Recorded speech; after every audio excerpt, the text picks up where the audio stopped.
বাঙালি জাতি উৎসব ভালোবাসে, আর সেই উৎসব যদি হয় পাকিস্তানের সাথে নিজেদের মাটিতে 2-0 ব্যবধানে তাদেরকে ধুয়ে দেওয়া, তাহলে তো কথাই নেই। গত মাসে আমাদের প্লেয়াররা যখন প্লেন থেকে নামলো মনে হচ্ছিল তারা এভারেস্ট জয় করে এসছে। সোশ্যাল মিডিয়ায় স্ট্যাটাস, ট্রল, মিম, পাকিস্তান ক্রিকেটকে আমরা এমনভাবে ট্রল করলাম যেন আমরাই এখন ক্রিকেটের নতুন বাপ। মেঘের 9 নম্বর রাজ্যে ভাসছিলাম আমরা, কিন্তু আমরা তো বাঙালি ভাই। বেশি দিন মেঘের উপর থাকলে আমাদের ঠান্ডা লেগে যায়। তাই জিম্বাবুয়েতে গিয়ে আমরা ল্যান্ডিং করলাম, তবে প্যারাশুট খুলে নয়, একদম উপর থেকে ডিরেক্ট উপর হয়ে মাটির গর্তে। ইনিংস এবং 85 রানের হার, তাও জিম্বাবুয়ের কাছে। ভাই রে ভাই, 1 মাসের মধ্যে কিং থেকে ডিরেক্ট ফকির, একে বলে কুদরত কা নিজাম। আমাদের ব্যাটাররা যখন জিম্বাবুয়েতে পা রাখলো তারা ভেবেছিল আরে জিম্বাবুয়েই তো, সিকান্দার রাজা ছাড়া আর কে আছে, গিয়ে 4 ছক্কার বন্যা বয়ে দেবো। কিন্তু পিছিয়ে গিয়ে দেখা গেল অন্য সিন। সেখানে দাঁড়িয়ে আছে ব্লেসিং মুজারাবানি, 7 ফিট লম্বা এক পেসার, যার বাউন্স সামলাতে আমাদের ব্যাটারদের ডাবল হিল জুতো পরে নামা লাগছিল। আর ওইদিকে নিয়ামুরি বল যেভাবে সুইং করাচ্ছিল মনে হচ্ছিল বলের মধ্যে জিম্বাবুয়ের কোনো তান্ত্রিক কালো জাদু করে দিচ্ছে। বল একদিকে পিচ করে অন্যদিকে দিয়ে গিয়ে অফ স্ট্যাম্প পুড়িয়ে নিয়ে যাচ্ছে, আর আমাদের ব্যাটাররা ক্রিজে দাঁড়িয়ে হা করে মশার কামড় খাচ্ছে।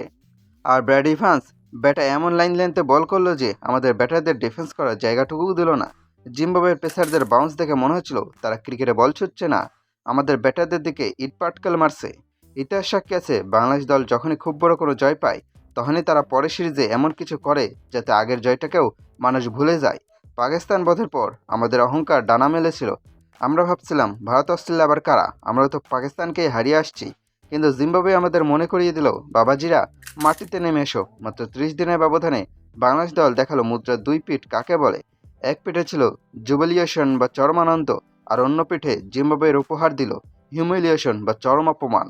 1 মাসের মধ্যে ক্রিকেট ভক্তদের হার্ট অ্যাটাকের ঝুঁকি 500% বাড়িয়ে দেওয়ার এই অনন্য কীর্তি শুধু আমাদের টাইগারদের পক্ষেই সম্ভব। এবার আসা যাক আমাদের ব্যাটিং লাইন আপের পারফরমেন্সে। একে ব্যাটিং লাইন আপ বলা ভুল হবে, এটাকে বলা উচিত বাংলাদেশের রেলওয়ে টিকিট কাউন্টার।